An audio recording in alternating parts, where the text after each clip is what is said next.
અમદાવાદની વસ્તી અને વિસ્તાર બંને ધીમે ધીમે વધી રહ્યા છે। જો કે તમને જાણીને નવાઈ લાગશે કે આજ શહેરના વિકાસ અને વિસ્તારને પહોંચી વળવા માટે ફાયર સ્ટેશન્સ ઓછા પડે છે। એટલું જ નહીં, ફાયર સ્ટેશન્સમાં સ્ટાફ પણ ઓછો છે। અમદાવાદ જે પહેલા થોડા જ કિલોમીટરમાં સીમિત હતું તે વિસ્તાર વધીને હાલમાં 464 કિલોમીટર સુધી પહોંચી ચૂક્યો છે।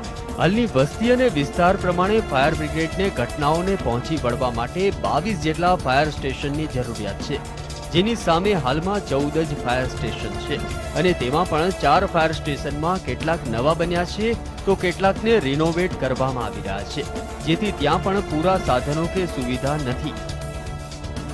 ફાયર બ્રિગેડ પાસે હાલમાં 700 કરતા વધુ સ્ટાફ છે, પણ તે વસ્તીની ગણતરીએ જોવા જઈએ તો અપૂરતો છે।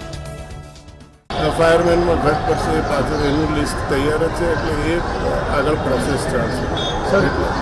એટલે આજે અત્યારે લેવાઈ ચૂક્યા છે, એમની ટ્રેનિંગ ચાલુ છે। ટ્રેનિંગ પૂરી લગભગ 1 માસમાં બીજી સંપૂર્ણ ટ્રેનિંગ પૂરી થઈ જશે અને ત્યારબાદ આગળ પ્રમોશનની કાર્યવાહી થશે। એ પછી બીજા નવા લેવાની જે ઘટ પડશે એ પ્રમાણે સ્ટેશન ફાયર ઓફિસરની કુલ 14 જગ્યાઓની સામે 14 જગ્યા ખાલી છે।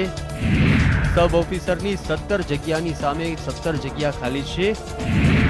કિન્ડલની 54 જગ્યાની સામે 52 જગ્યા ખાલી છે, જ્યારે ડ્રાઈવર કમ પંપ ઓપરેટરની 147 જગ્યામાંથી 77 જગ્યા ખાલી છે। ફાયરમેનની કુલ જગ્યા 391 છે, જેમાં 17 જગ્યા ખાલી છે, જ્યારે ટેલિફોન ઓપરેટરની 22 માંથી 22 જગ્યા ખાલી છે। આમ જોવા જઈએ તો ફાયર બ્રિગેડને કંટ્રોલ કરનારા કર્મીઓની મુખ્ય જગ્યાઓ ખાલી જોવા મળી રહી છે।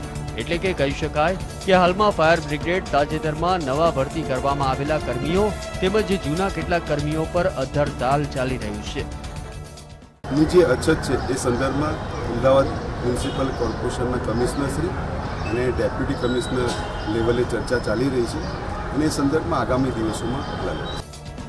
ફાયર બ્રિગેડના આંકડા દર્શાવી રહ્યા છે કે ફાયર બ્રિગેડ હાલમાં રામ ભરોસે ચાલી રહ્યું છે, ત્યારે જરૂરી છે કે મ્યુનિસિપલ કોર્પોરેશનની અંદર ચાલતા ફાયર બ્રિગેડ વિભાગ પર અધિકારીઓ દ્વારા ધ્યાન આપવામાં આવે।